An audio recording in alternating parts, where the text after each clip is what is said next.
Recently, after Kamala Harris had her speech in North Carolina, people all across the spectrum have been saying, "Oh my god, communism." In fact, not just people on the right, but people on the left are saying things like, "Why would she say price controls?" But she didn't actually say price controls. In fact, this is what Kamala Harris said. As president, I will take on the high costs that matter most to most Americans, like the cost of food.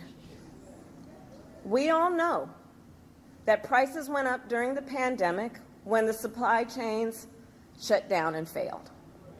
But our supply chains have now improved, and prices are still too high. A loaf of bread costs 50% more today than it did before the pandemic. Ground beef is up almost 50%. Many of the big food companies are seeing their highest profits in 2 decades.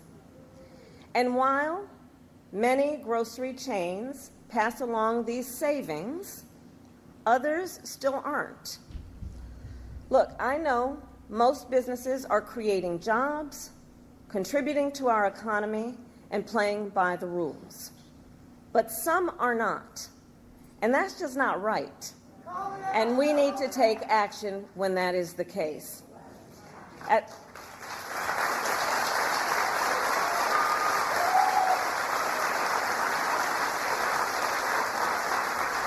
As Attorney General in California, I went after companies that illegally increased prices, including wholesalers that inflated the price of prescription medication, and companies that conspired with competitors to keep prices of electronics high.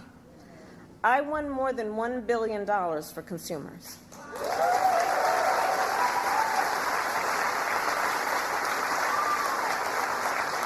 So believe me, as president, I will go after the bad actors.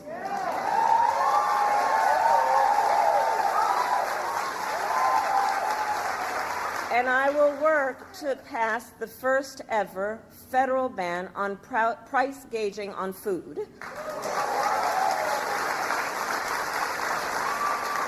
My plan will include new penalties for opportunistic companies that exploit crises and break the rules, and we will support smaller food businesses that are trying to play by the rules and get ahead.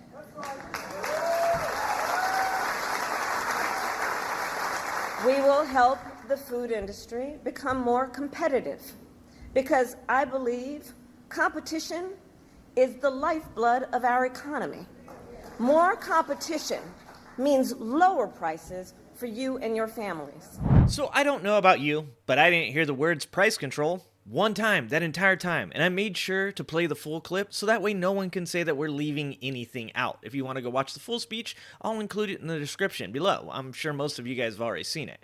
So price controls, for those that don't know what price controls are, price controls mean that you're going to set a minimum price or a floor and a maximum price, which is a ceiling for any good. Now, there are tons of states already that have price gouging bans, and that's appropriate, whether it's Texas, whether it's Florida, whether it's Colorado, whether it's California. They are all across the United States of America because we don't want people being gouged during times of crisis. Like if you remember during the COVID pandemic, you remember the great toilet paper shortage of 2020, and people were talking about the fact that if they went into certain places, they were being gouged for toilet paper and other groceries because companies saw it as a time or chance in which they could maybe make a little more profitability, and they shouldn't have, because you shouldn't be doing that. We should be living symbiotically with our communities. As grocery stores, as corporations, we should be taking care of the customer so the customer can take care of us. And look, there are certain benefits to short-term price controls, but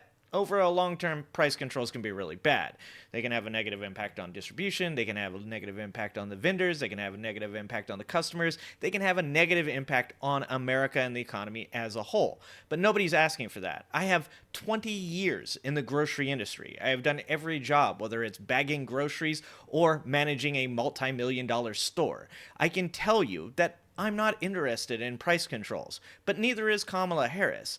Kamala Harris didn't say she wanted price controls. She said she wants a ban on price gouging that I've already pointed out is already across most of the states in the United States of America. So when we talk about Kamala Harris and what she's going to do, well, she's really just doing the same thing that they've been doing already this entire time. Joe Biden has been one of the most antitrust presidents in the past 50 years or more.